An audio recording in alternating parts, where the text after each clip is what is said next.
मी माझ्या खोलीत झोपण्यासाठी गेले. दुपारचे 1 वाजले होते, पण मला झोप येत नव्हती, त्यामुळे मी फोन वापरण्यास सुरुवात केली. थोड्या वेळानंतर मला वेगवेगळ्या आवाजांची जाणीव होऊ लागली. मी उठून पाहिले की हे आवाज कुठून येत आहेत. तेव्हा मला समजले की ते माझ्या सासऱ्यांच्या खोलीतून येत होते. जेव्हा मी तिथे डोकावून पाहिले, तेव्हा माझ्या पायाखालची जमीनच सरकली. नौकराणी म्हणत होती, "साहेब, कृपया मला सोडा, बस करा." पण ते काही थांबण्याच्या मूडमध्ये नव्हते. हे सर्व पाहताना माझ्या मनात विचित्र भावना निर्माण होऊ लागली. मी पटकन माझ्या खोलीत परत आले. संध्याकाळी माझा नवरा घरी आला. मी त्याला पाणी दिले आणि चहा करून दिला. त्यानंतर मी स्वयंपाकघरात जाऊन जेवण बनवू लागले. जेवण झाल्यावर आम्ही सगळे जेवलो आणि नंतर झोपायला गेलो. मी नवऱ्याला सांगितले, "आज माझं खूप मन होतं." तर तो म्हणाला, "कमल, मी खूप थकलो आहे. मला त्रास देऊ नकोस." आणि दुसऱ्या बाजूला वळून झोपला. मी काय करणार? मग मीही दुसऱ्या बाजूला वळून झोपले. पण माझ्या डोक्यात सासरे आणि नौकराणीचा तो प्रसंग सतत फिरत राहिला, कसा माझा सासरा आवाज काढत होता. तेव्हा मी विचार केला, का नाही मीही माझ्या सासऱ्याला आनंदी करावे आणि ते मला आनंद देऊ शकतात. एका रात्री मी माझ्या सासऱ्यांकडे करणार नाही. तेव्हाच आपण तिला जाऊ देऊ. माझ्या सासऱ्याने हे सांगितल्यावर मी काही बोलले नाही आणि माझ्या खोलीत परत आले. काही दिवसांनी माझ्या सासऱ्याने माझ्याशी संवाद साधला आणि तो तयार झाला. त्याने पटकन दार बंद केले. "माझ्या प्रिय मित्रांनो, माझं नाव कमल आहे. माझं लग्न होऊन 3 वर्षे झाली आहेत. आमच्या घरी फक्त 3च जण राहतात, मी, माझा नवरा आणि माझे सासरे. घरातील कामासाठी आम्ही एक नौकराणी ठेवली होती.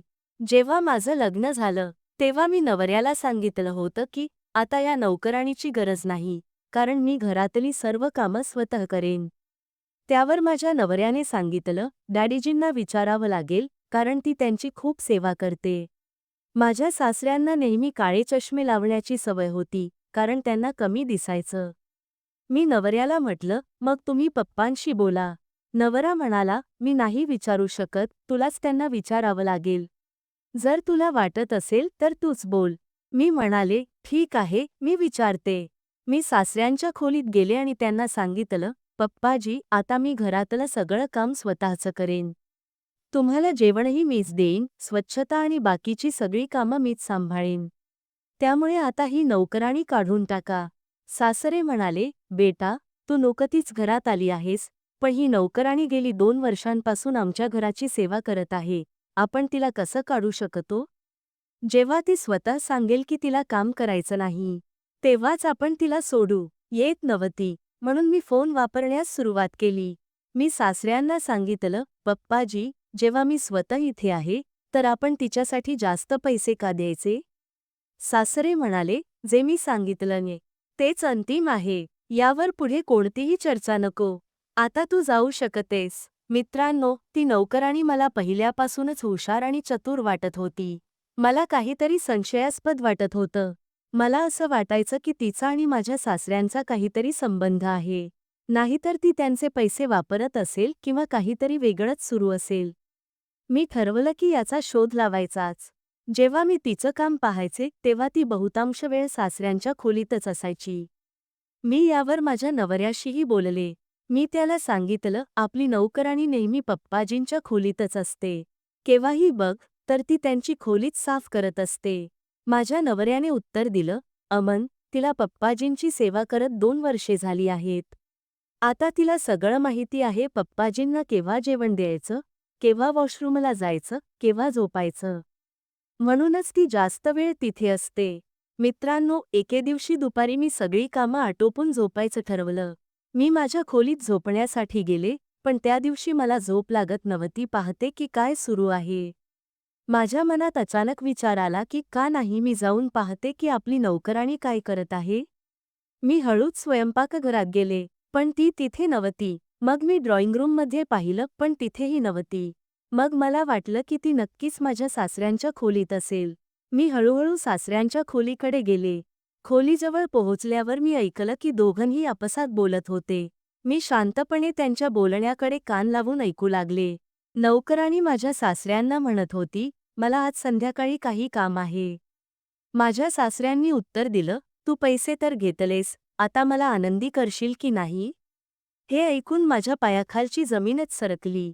नौकराणी म्हणाली, होय, मी तुम्हाला आधीही आनंदी केलं आहे आणि आजही करेन. त्यांना वाटलं होतं की मी झोपले आहे, पण त्यांना माहीत नव्हतं की मी त्यांच्या या वागण्याचा साक्षीदार आहे. माझे सासरे 50 वर्षांपेक्षा जास्त वयाचे असूनही खूप मजबूत दिसत होते. त्यांचं शरीर कणखर आणि तगडा वाटत होता, अगदी थकलेलेही नव्हते. माझा नवरा तर त्यांच्या इतका ताकदवान नव्हताच. त्यांच्यातील संवाद माझ्या कानांवर पडत होता, पण मला ते पाहणं सहन होत नव्हतं. माझं मन विचलित होऊ लागलं. म्हणून मी माझ्या खोलीत परत आले. 5 मिनिटांनी मी विचार केला, आता मी पुन्हा जाऊन पाहते. मी विचार केला, जाऊन पाहते की ते काय करत आहेत. जेव्हा मी पुन्हा पाहायला गेले, तेव्हा ते दोघंही अजूनही आपल्या कामात मग्न होते. मी मनात विचार केला, माझे सासरे नक्की काय खातात, ज्यामुळे त्यांच्यात इतकी ताकद आहे? नौकराणी म्हणत होती, मी आता खूप थकले आहे. पण काही वेळानंतर माझ्या सासऱ्यांनी आपल्या खिशातून ₹1000 काढले आणि तिला दिले. मी हळूहळू माझ्या खोलीत परत आले. नंतर मी किचनमध्ये जाऊन पाणी प्यायला लागले. मी नौकराणीला विचारलं, मोना, तू कुठे होतीस? मी आधी किचनमध्ये पाहिलं होतं, पण तू तिथे नव्हतीस. ती म्हणाली, मालकीणजी, मी साहेबांच्या खोलीत होते. खोली साफ करत होते. मी म्हणाले, ओह, बरं, ठीक आहे. थोड्या वेळानंतर ती म्हणाली, मालकीणजी, आता मी घरी जात आहे. मी म्हणाले, ठीक आहे, जा. काही वेळानंतर माझा नवरा ऑफिसमधून घरी आला. मी त्याला पाणी आणि चहा दिला. आम्ही दोघांनी जेवण केलं आणि नंतर झोपायला गेलो. मी नवऱ्याला म्हणाले, आज माझं खूप मन होत आहे. तो म्हणाला, कमल, मी खूप काम करून दमलो आहे. माझ्यात अजिबात शक्ती उरलेली नाही. मग कधीतरी नंतर बघू, असं म्हणत तो दुसऱ्या बाजूला तोंड करून झोपून गेला. मी काय करणार होते? मीही दुसऱ्या बाजूला तोंड करून झोपून गेले. पण मला झोप येत नव्हती.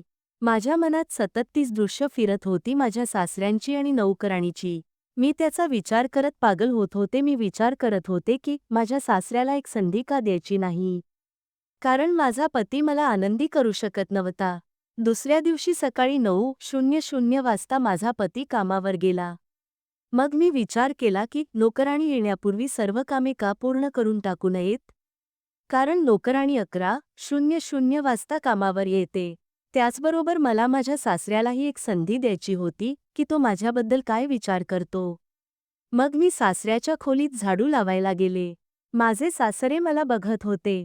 मी विचार केला, माझ्या सासऱ्याला कमी दिसत असेल. पण आज ते मला अशा प्रकारे बघत आहेत, जणू त्यांना सर्व काही स्पष्ट दिसत आहे. मग मी विचार केला, याबद्दल नंतर विचार करेन, पण जे मी त्यांना दाखवण्यासाठी आले आहे, ते दाखवूनच जाईन. माझ्या सासऱ्यांनी पजामा आणि बनियान परिधान केली होती. जेव्हा मी पाहिले, तेव्हा समजले की सासरे आता लाईनवर येत आहेत. माझ्या सासऱ्यांनी म्हटले, कमळा, तुला काम करण्याची गरज नाही. मोना काम करायला येणार आहे. तिने सर्व कामे करून टाकायची आहेत. मी म्हटले, दादाजी, जोपर्यंत ती येत नाही, तोपर्यंत मी आपल्या खोलीची सफाई करते. ते म्हणाले, जसे तुला आवडेल. मी झाडू लावताना त्यांच्या जवळून गेले, तेव्हा माझ्या सासऱ्यांनी माझा हात पकडला आणि म्हटले, कमळा, जोपर्यंत नोकराणी येत नाही, तोपर्यंत तू मला आनंदी कर. मी म्हटले, दादाजी, आपण हे काय म्हणताय? मी जाणून बुजून नाटक करू लागले. मी म्हटले, प्रथम हे सांगा, तुम्ही अंधत्वाचे नाटक का करत होता? त्यांनी म्हटले, कमळा, हे नाटक मी नोकराणीमुळे करत होतो. कारण जेव्हा ती सुरुवातीला काम करायला आली होती, तेव्हा ती घरातील वस्तू गायब करायची. म्हणून मला तिच्यासमोर अंधत्वाचे नाटक करावे लागे. नंतर माझ्या सासऱ्यांनी म्हटले, माझ्या मुलाला ही गोष्ट माहीत होती आणि आता तुलाही कळली आहे. म्हणून ही गोष्ट कोणाशीही सांगू नकोस. मी म्हटले, मी तुम्हाला एक दिवस नोकराणीबरोबर पाहिले होते. माझे सासरे म्हणाले, नोकराणीला मूल होत नव्हते, म्हणून तिने माझ्याशी बोलणं केलं आणि तेव्हापासून हा खेळ चालू आहे. मग मी तिला 2 मुलांचा आनंद दिला. यामुळेच ती माझ्याकडून दरमहा ₹50,000 घेते. मग मी म्हटले, एक दिवस दुपारी मी झोपलेली नव्हते. तुम्हाला वाटलं असेल की मी झोपलेली आहे आणि मी तुम्हाला नोकराणीबरोबर पाहिलं होतं. माझे सासरे म्हणाले, आता उशीर करू नकोस, चल. याच्या बदल्यात मी तुझ्या सर्व इच्छा पूर्ण करतो. नंतर माझ्या सासऱ्यांनी माझ्या सर्व इच्छा पूर्ण केल्या. माझ्या सासऱ्यांनी म्हटले, ही गोष्ट कोणालाही कळू नये.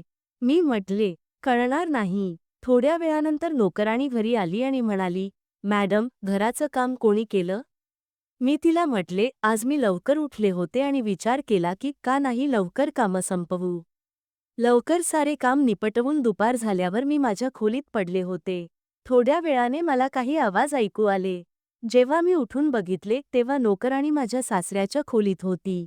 मी विचार केला, हा माणूस थांबत नाही. काय खातो हा, माहीत नाही. आधी माझ्याबरोबर आणि आता नोकराणीबरोबर. एके दिवशी नोकराणी माझ्या सासऱ्याला म्हणाली, मी आता 6 महिन्यांसाठी माझ्या देशाला जात आहे आणि मला 50,000 हवे आहेत. माझ्या सासऱ्याने 50,000 काढून तिला दिले. मी आश्चर्यचकित झाले. नोकराणी जेवढे पैसे मागेल, तेवढे माझे सासूजी काढून देत. माहीत नाही, तिने त्याच्या डोक्यावर काय जादू केली होती. मग मी विचार केला, चांगले झाले की नोकराणी निघून गेली. आता मी माझ्या सर्व इच्छा पूर्ण करेन, कारण माझा पती मला आनंदी करू शकत नाही. आता ती जबाबदारी माझे सासूजी पार पाडत आहेत. माझ्या पतीला अजिबात कळत नव्हते.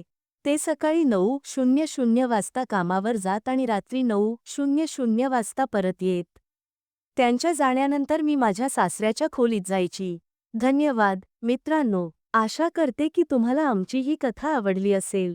जर कथा आवडली असेल तर व्हिडिओ लाईक करा आणि चॅनेलला सबस्क्राईब करा. पुढच्या कथेत भेटू.